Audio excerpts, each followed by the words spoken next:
जिन 5 राज्यों में चुनाव के नतीजे आए हैं, वहां की सीटों का समीकरण समझिए जरा। देखिए, राजस्थान में लोकसभा की 25, मध्य प्रदेश में 29, छत्तीसगढ़ में 11, तेलंगाना में 17 और मिजोरम में 1 सीट है। इन 5 राज्यों में कुल सीटों का आंकड़ा अगर देखें तो ये 83 पहुंच जाता है। साल 2019 के लोकसभा चुनाव में बीजेपी को 83 में से 65 सीटों पर जीत मिली थी। उत्तर भारत के 3 राज्यों में जीत का असर समूचे हिंदी पट्टी पर पड़ सकता है।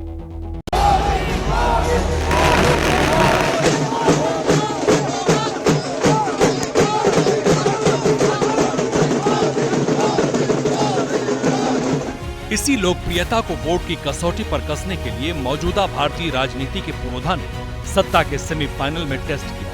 अपने नाम के साथ साथ केंद्र सरकार की पहचान रही तमाम विकास योजनाओं को लोगों के सामने रखा।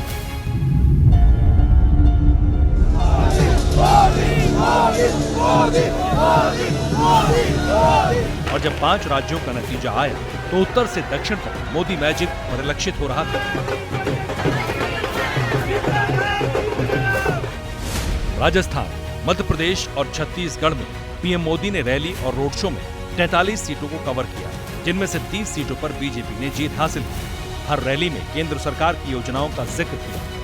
नरेंद्र मोदी के 10 सालों की एंटी इनकम्बेंसी राज्यों के चुनाव में गुलाल की तरह उड़ गई। 5 राज्यों के नतीजों ने ये साबित कर दिया कि अब भी मोदी मैजिक बरकरार है। कार्यकर्ताओं का जज्बा बढ़ गया, पार्टी को मनोवैज्ञानिक बढ़त मिल गई।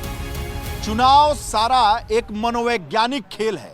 इन चुनावी नतीजों के दम पर बीजेपी लोकसभा चुनाव तक एक उत्सव का माहौल बनाकर रखेगी, क्योंकि बीजेपी नैरेटिव, मुद्दों और इवेंट को अपने हिसाब से घुमाने में खूब माहिर है। हिंदी पट्टी के 3 राज्यों में 65 लोकसभा सीटें हैं, जिनमें से 2019 में बीजेपी ने 61 सीटें जीती थी। इस बार ये स्ट्राइक 100% करने की तैयारी है, क्योंकि 2019 के चुनाव में तीनों राज्यों में कांग्रेस की सरकार थी, लेकिन इस बार बीजेपी ने जबरदस्त वापसी की।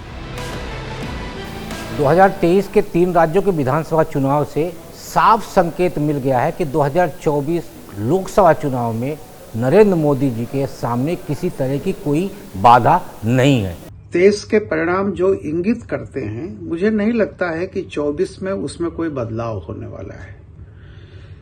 रही बात क्या समीकरण बनते हैं, विपक्षी एकता कितना गुल खिलाती है, क्या होता है, ये अलग की बात है। हिंदी पट्टी के सूबे मसलन बिहार, यूपी, राजस्थान, छत्तीसगढ़, मध्य प्रदेश, दिल्ली, झारखंड, हरियाणा, हिमाचल प्रदेश और उत्तराखंड में 193 सीटें। इन राज्यों में 177 सीटों पर बीजेपी का कब्जा है। विधानसभा चुनाव के इफेक्ट को देखें तो यूपी और बिहार में ही बीजेपी को और ज्यादा सीटें मिल सकती हैं। बीजेपी को सबसे बड़ा फायदा नरेंद्र मोदी के होने से ही। सीएसडीएस के मुताबिक नरेंद्र मोदी की पॉपुलैरिटी रेटिंग अभी भी 38 है, वहीं ज्यादातर विपक्षी नेता सिंगल डिजिट पर है। 5 राज्यों के विधानसभा चुनाव से पहले कर्नाटक में विधानसभा चुनाव हुए थे, जहां पर बीजेपी को करारी शिकस्त का सामना करना पड़ा था, जिसके बाद कांग्रेस और ज्यादा आक्रामक हुई। वहीं राहुल गांधी भी फ्रंट फुट पर खेलते हुए नजर आए।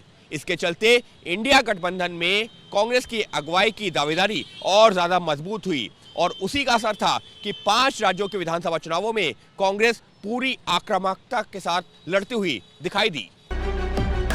लेकिन राहुल गांधी जाति को सीढ़ी बनाकर कांग्रेस को सत्ता के शीर्ष पर बिठाने की फिराक में लगे रहे। आबादी के हिसाब से हिस्सेदारी की बात कर मोदी सरकार को घेरते रहे, मगर बीजेपी ने मोदी सरकार के विकास के साथ साथ धर्म की ऐसी बिसात बिछाई जिसमें राहुल की जाति नीति चारों खाने चित हो गई। इसकी 2 वजहें थी। पहली ये कि जब धर्म की बात आती है तो इसके अंदर सारी जातियां आ जाती हैं, और दूसरी बात यह कि प्रधानमंत्री मोदी ने विरोधियों के जाति कार्ड के काट में अपनी नई जाति बनाई। महिला, युवा, गरीब और किसान के रूप में जातियों को 4 भागों में ऐसे बांटा कि इसमें सारी जातियां ही समाहित हो गईं।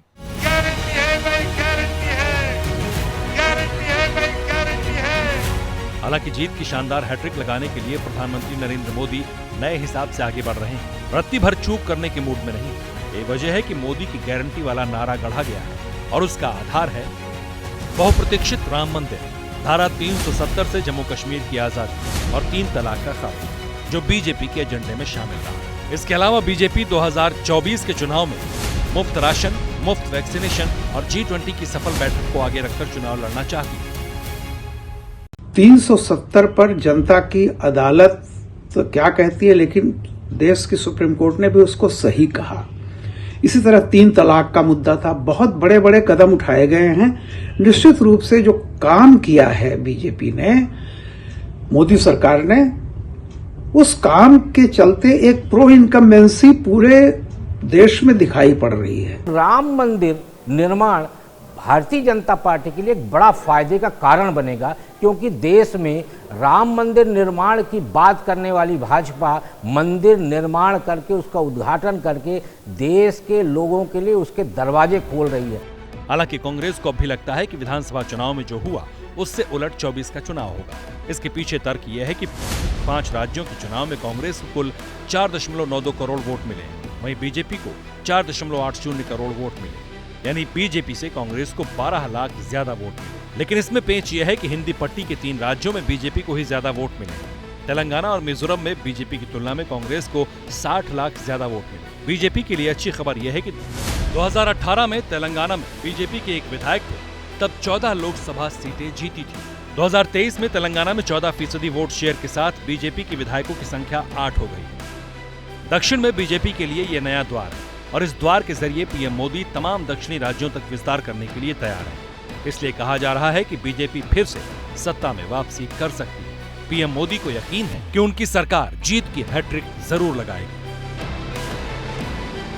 जैसे ही घड़ी का काटा दोपहर 2:30 पे आए, बबीता जी का दिल सास बहू साजिश के लिए मचल जाए। और ये है इनकी बहू, पूरे दिन ऑफिस की टेंशन हो जाए गॉन जब ये करें अपना फेवरेट शो फ्री टाइम पे ऑन। इनकी तरह आप भी देखिए अपना फेवरेट शो अपने टाइम पर और डाउनलोड कीजिए एबीपी लाइव ऐप अपने स्मार्ट टीवी पर।